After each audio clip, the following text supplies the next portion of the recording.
성경 사무엘하 9장 1절에서 13절까지 말씀입니다.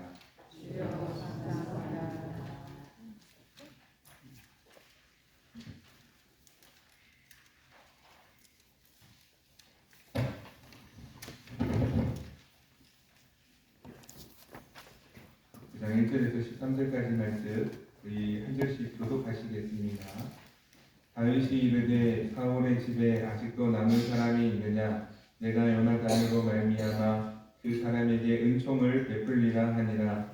사울의 집에는 은총 한 사람이 있으니 그의 이름은 시바라. 그를 다윗의 왕으로 부르매 왕이 그에게 말하되 내가 시바냐 하니 이르되 당신의 종이니라 하니라. 왕이 이르되 사울의 집에 아직도 남은 사람이 없느냐? 내가 그 사람에게 하나님의 은총을 베풀고자 하노라 하니 시바가 왕께 아뢰되 요나단의 아들 하나가 있는데 다리 저는 자니이다 하니라.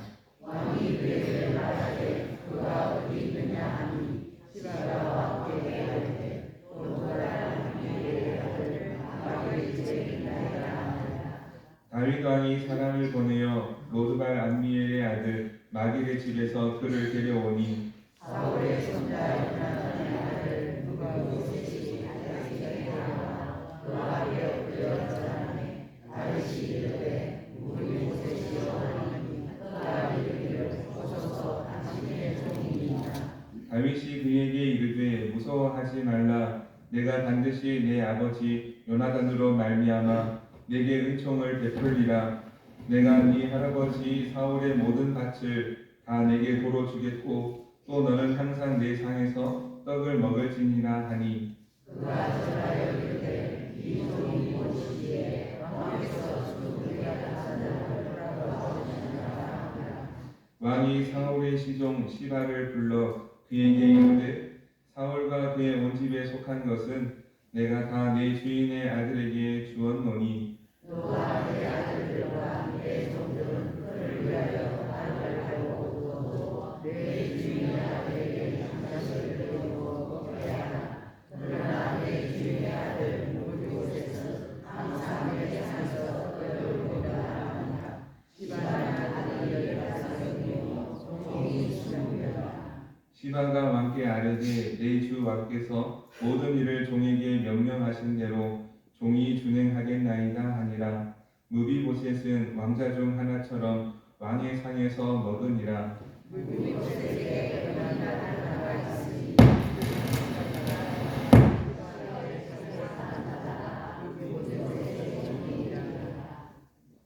함께 읽겠습니다. 무비보셋이 항상 왕의 상에서 먹음으로 예루살렘에 사니라. 그는 두 발을 다 절더라. 아멘. 이 말씀이 하나님의 크신 은혜가 함께 하시기를 소망합니다. 우리 앞뒤 좌우에 한번 인사하겠습니다. 배려하며 삽시다.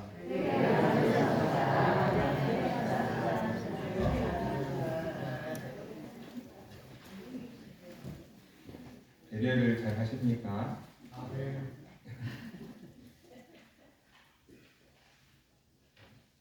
오늘 말씀 제목은요, 타인의 입장에서 베푸는 배려입니다. 배려를 잘 하시는 분이 있고 배려가 뭐야? 라고 하시는 분들도 있을 수 있겠습니다. 이 배려를 하지 못하는 이유에 대해서 좀 찾아봤는데요. 배려를 하지 못하는 이유 첫 번째는 이 공감 능력이 부족한 사람이 이 배려를 잘 하지 못한다고 합니다. 다른 사람의 입장에서 이해하는 능력이나 다른 사람의 입장에서 생각해보는 경험이 적거나 감정적인 교류가 적을 때에 배려를 못한다고 합니다. 왜 배려해야 되는지 모르는 것이죠. 두 번째는 지나치게 자기 중심적일 때에 배려하기가 어렵습니다. 그래서 승부욕이 강한 사람, 주로 경쟁 심리가 강한 사람이 많이 있는데요. 절대로 지면 안 돼. 그래서 다른 사람한테는 무조건 이겨야 되는 사람이 있습니다. 그래서 다른 사람은 절대로 질 수 없고 무조건 내가 이겨야 되고 내가 잘 돼야 되고 그런 사람은 배려를 잘 못한다고 합니다.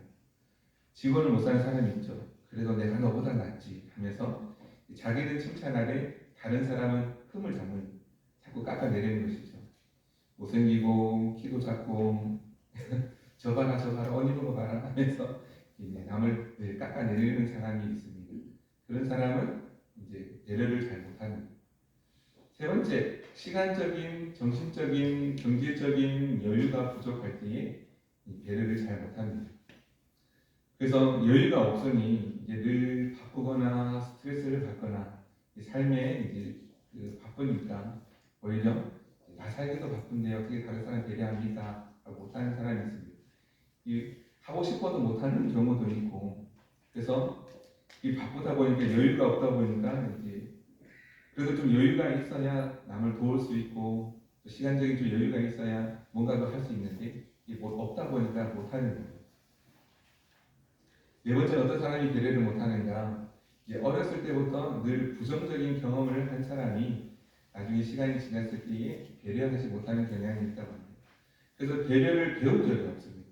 그 부모를 통해서, 우리 선생님을 통해서, 친구들을 통해서 자라나면서 건강한 습관들을 배우고 다양한 건강한 모습들을 배우는데 늘 부정적인 경험을 한 친구, 특히나 이제 어려운 환경에서 자란 아이들, 그 부모님 밑에서 좋은 부모님 밑에서 자라나지 못하고 늘 이제 이혼하는 가정이라든지 늘 다투고 싸우는 가정에서 자연스럽게 배려하는 것을, 사랑하는 것을 배우지 못한 가정의 자녀들이 나중에 시간이 지나도 배운 적이 없으니 배려하지 못하는 그런 모습도 있다는 것이죠. 그리고 내가 배려해봤자 돌아오는 게 없다. 그런 경험들을 많이 하면서 자란 사람들은 배려하지 못하는 것이죠.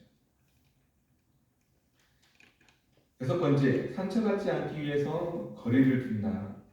자기 방어가 강한 사람, 자기 방어적인 태도를 가진 사람은 오히려 상처받지 않게 하기 위해서 다른 사람과의 관계를 멀리하는 그런 모습이 있습니다.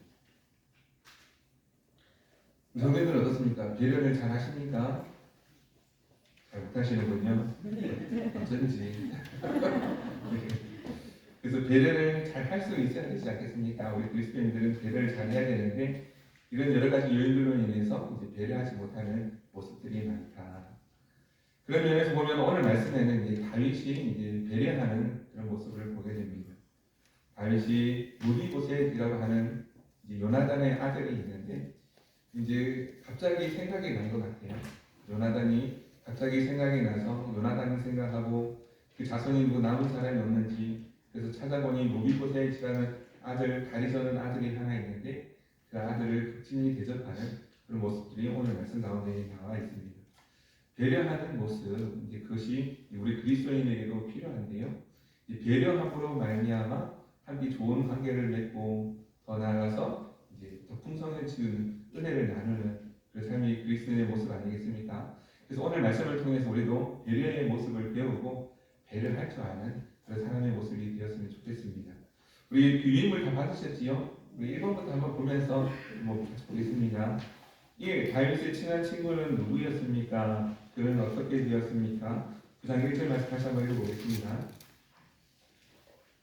다윗이 이르되 사울의 집에 아직도 남은 사람이 있느냐? 내가 요나단으로 말미암아 그 사람에게 은총을 베풀리라 하니라. 사울은 늘 다윗을 괴롭혔던 사람입니다. 그러나 그 가운데 요나단은 다윗의 친구로서 힘들고 어려운 다윗을 늘 도왔던 사람이 요나단입니다.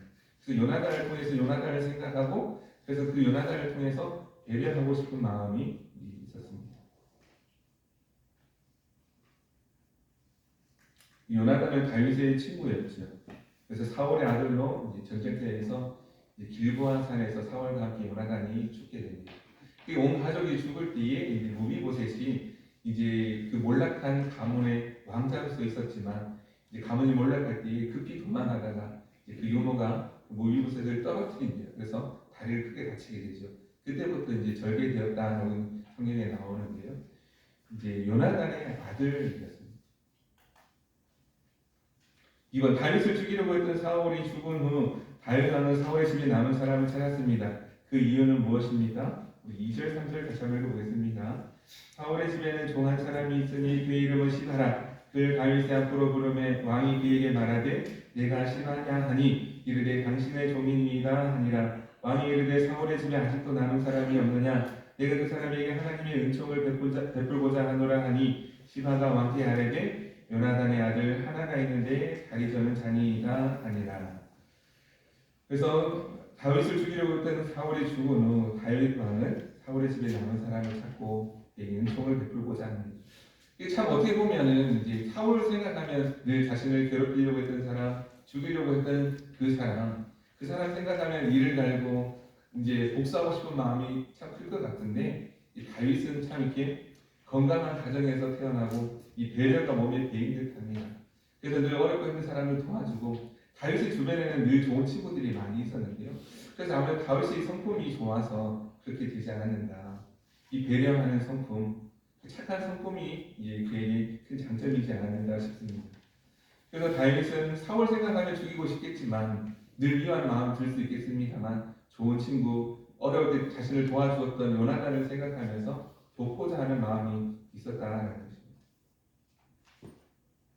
이 보통 사람들 복수심은 많겠지만 돕는 마음 이것을 잘 하지 못하는 경우가 많지 않습니까? 우리 성도님들 잘 도우십니까? 걸리기만 걸려라.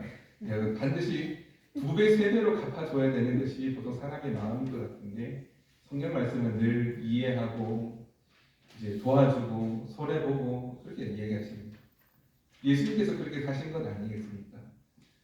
하나님이시지만 낮고 낮은 이 땅에 오셔서 죽기까지 우리를 사랑하신 예수님.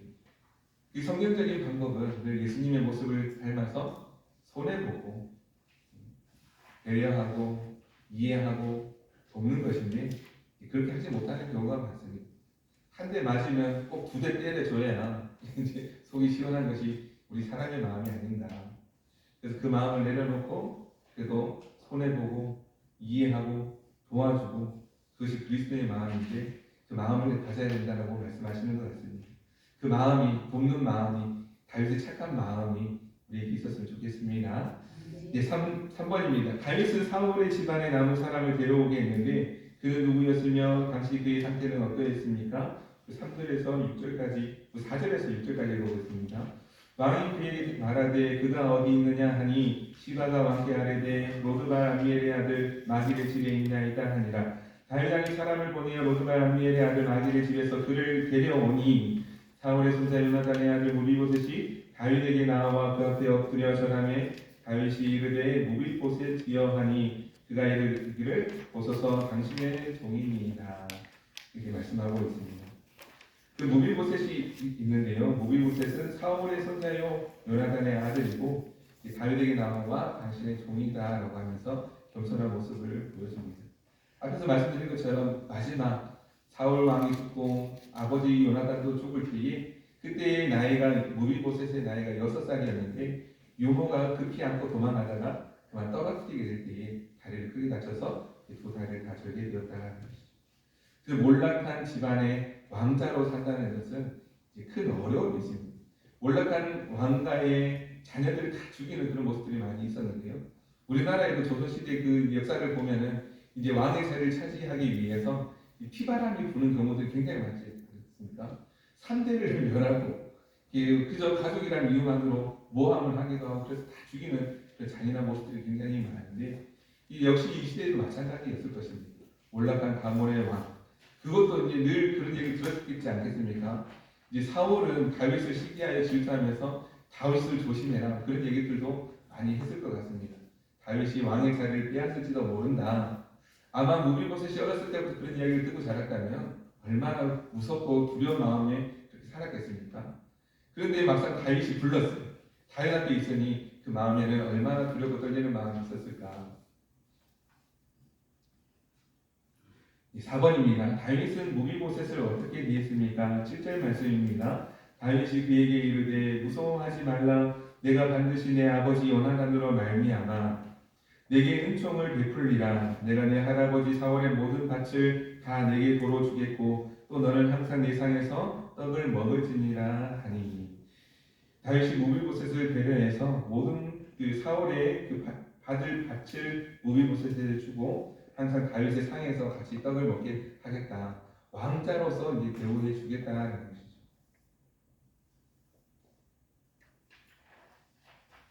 5번입니다. 다윗의 배려에 무비보셋은 어떻게 응답했습니까? 8절입니다. 그가 절하여 이르되 이 종이 무엇이기에 왕께서 죽은 개 같은 나를 돌아보시나이까 하니라. 이제 감사하다는 마음을 이렇게 표현합니다. 늘 보잘것없는 자신을 이렇게 극진히 대우해 주는 다윗의 모습에 감사의 표현을 이렇게 하는 것이죠. 사실 어떻게 보면 이 모습은 우리가 은혜를 받은 우리의 모습과 은혜를 베푸시는 하나님의 관계를 잘 보여주는 구절이라고 할 수 있습니다.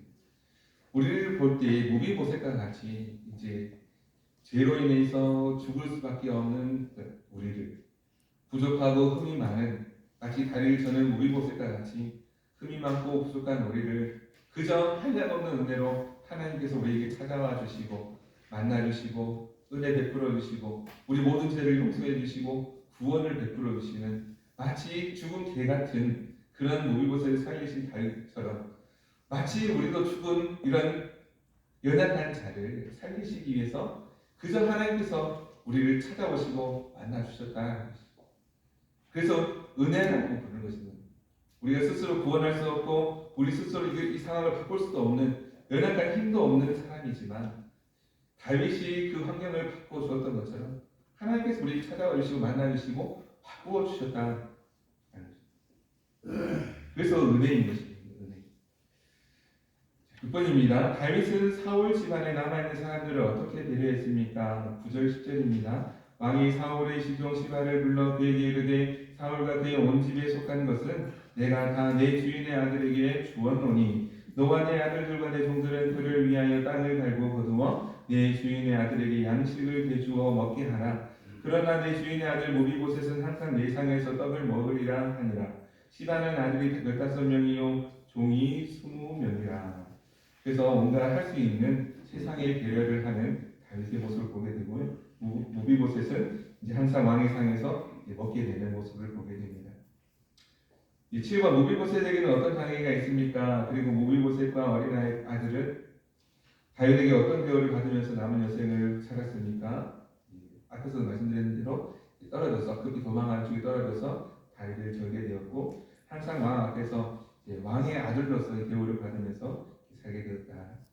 다윗이 이렇게 이제 모비보셋에게 은혜를 베푸는 이유는 자신이 어려울 때 요나단으로부터 받은 도움을 기억하고 그 받은 은혜를 다시 갚는 것이죠.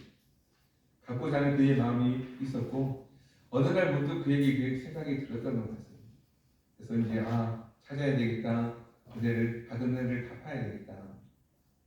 그래서 찾게 되었고 이제 받은 은혜를 다 갚는 그런 모습을 보게 됩니다. 그래서 이제 어떤 사람이 배려합니까? 우리도 마찬가지로 하나님의 은혜를 아는 사람이 우리 베풀어 주신 은혜를 얼마나 크고 아는 사람이 우리도 배려할 수 있고 받은 은혜를 갚으며 살 수 있는 것 아니겠습니까? 받은 은혜가 없으면 어떻게 받겠습니까? 아침에도 이제 말씀드렸던 것처럼 이제 가인의 모습이 있는가 하면 이제 유다의 모습도 있는 것이죠. 화해와 회복의 시작은 나에게 맡겨주신 그런 사명, 은혜를 기억하고 그 길을 믿음으로 걸어갈 때에 그리고 나는 내 아우를 지키는 자입니다. 당연히 그렇게 해야죠. 은혜를 아는 사람은 그렇게 한다는 것이죠. 그러나 죄인의 길에 서 있는 사람, 잘 모르는 사람은 가인과 같이 이야기한다는 것이죠. 자신의 재물을, 자신의 제사를 받지 않으시는 그에 대해서 불평을 하고 원망을 하고 동생을 바라보면서 시기와 질투를 하니 이제 때려 죽일 수밖에 없었을 것이고 그러면서도 내가 내 아우를 지키는 자이니까 나는 잘못한 것이 없다라고 하는 그런 죄인의 모습. 이 은혜가 없으니 죄인의 모습으로 나타나는 것 아니겠습니까? 우리 모두는 하나님께서 주시는 은혜를 잘 알고 십자가 그 구원의 은혜를 알아서 어떻게 살아가는가 은혜를 갚으며 살아가는 것이죠. 하나님께서 내게 베풀어 주신 은혜에 그 은혜를 갚으면서 사는 것입니다.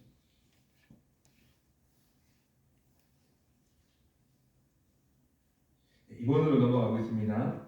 1. 사울 집안이 멸망하자 모비보셋은 홀로 남게 되었습니다. 모비보셋의 그때 상황이 어떠했을지 모비보셋의 입장에서 말해보세요. 지금 모비보셋에게 가장 필요한 것은 무엇이겠습니까? 모비보셋은 패망한 사울 집안에서 살아남은 유일한 사람이었습니다. 지금 모비보셋의 입장에서 보면 한 나라의 왕족으로서 아버지가 전쟁을 하다 죽었으므로 이제 왕가의 권위가 어느 정도 회복되고 장애를 입은 왕족이 자신을 돌보는 것이 아니라 자기를 위해 나라가 자기를 위해 그 해야 될 배려라고 생각했을 것입니다. 그래서 자기는 배려를 받아야 되는 입장이라고 생각했을 것입니다. 참 두렵고 떨리는 마음도 있었겠지만 이제 자신이 이게 어렵네요. 이 모세의 입장에서 보면 이제 한 나라의 왕족이었지 않습니까? 그 몰락한 가문의 왕족의 후손으로서 이제 아무 힘도 없고 할 수 있는 것도 없는 이때에 이제 자기는 이제 보호를 받고 배려를 받아야 되는 입장이라고 생각할 수 있습니다. 그런데 아버지가 없는 상황에서 자기를 돌봐달라고 말할 처지가 없었을 것이죠. 다윗은 이 말 못할 상황을 미리 이제 헤아려서 이제 무비봇을 돕고자 했던 것이고, 무비봇이 먼저 이제 나서서 도와달라고 할 수 있는 입장은 아니었다. 언제 죽을지 모르는 두렵고 떨리는 인생, 다리도 불편하니 뭐도 할 수 없는 그런 인생이지만, 그렇다고 해서 나를 도와달라고, 도움이 필요하니 도와달라고 말할 수도 없는 그런 딱한 처지에 있는 그런 무비봇이었는데, 그 여러 가지 상황들을 다윗이 미리 헤아려서 도와주었다는 것입니다. 이 배려는 그렇게 하는 것이다. 말 못할 상황에 있는 이 사울 가문의 이 무비봇의 불쌍한 처지에 있는 사람을 미리 생각하고 오히려 미리 더 생각하여서 이제 말할 수 없는 처지에 있지만 이제 왕의 자리로 초대를 하고 이제 왕으로서의 대우를 해주는 그런 다윗의 배려. 이 배려가 필요한 사람에게 다윗이 먼저 찾아와서 이 배려를 해주었다.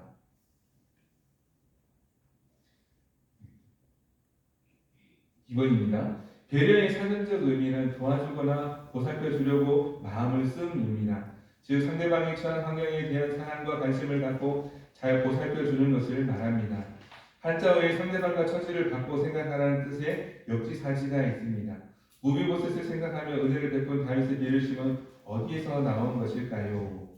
갈라디아서 5장 14절 15절 말씀에 보면요, 온 율법은 내 이웃 사랑하기를 내 자신같이 하라 하신 한 말씀에서 이루어졌나니 만일 서로 물고 먹으면 피차 멸망할까 조심하라. 그래서 성경 말씀을 보면 배려는 자신을 사랑하고 이웃을 사랑하는 마음에서 나온 것이다.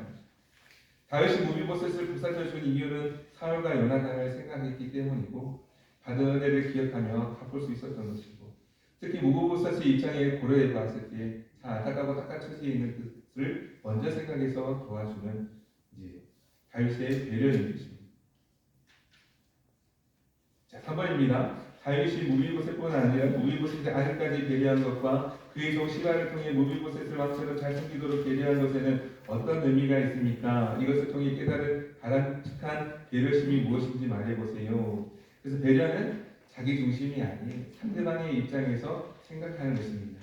상대방이 말하지 않아도 미리 신경 써서 배려하는 것, 하나님의 마음을 품을 때에 이제 가능한 것이고, 이제 배려할 때에 이제 자기 자신을 잘 보이게 하기 위해서 하는 것이 아니라 상대방이 편한 마음을 가질 수 있도록, 감사의 마음을 느낄 수 있도록 하는 것이 배려인 것이죠. 이 생색을 내는 것이 아니다. 참 다윗의 인격을 생각하게 하는 부분입니다. 배려를 하되 무비보셋뿐만 아니라 그 가족까지도 그 여종들까지도 다 고려해서 배려하는 그런 모습을 보게 됩니다. 배려를 왜 하는가? 배려를 하지 못하는 이유는 아까도 말씀드렸습니다만 이제 마음속에 이 배려에 대한 것이 없는 것이죠.